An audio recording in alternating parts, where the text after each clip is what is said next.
Today we're gonna solve this equation. I'm gonna show you two methods which can help you solve it way faster. My first approach is really to write all the division as multiplication. So in this way we're not getting confused from which side to do it from left to right, or from which side to calculate the equation. So what we have, we first write this all as multiplication. So we know when we write as a multiplication, we multiply with the inverse number. So we have 1 over 6, 1 over 9, and 1 over 12. Okay, if you like the video so far, please hit the like button and subscribe to the channel.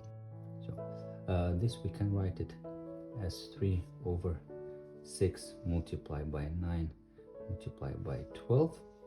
So it's 3 over 54 multiplied by 12. It is 3 over 648. We can simplify this by 3. So what we get is 1 over, let's do also the calculation.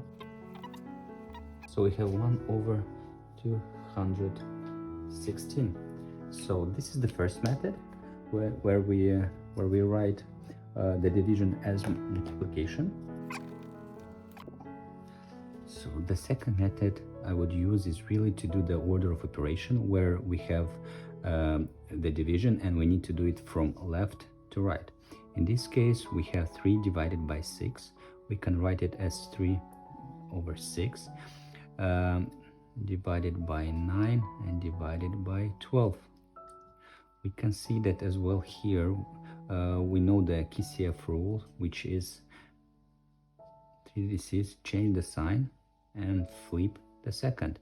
So we get 1 over 9 divided by 12.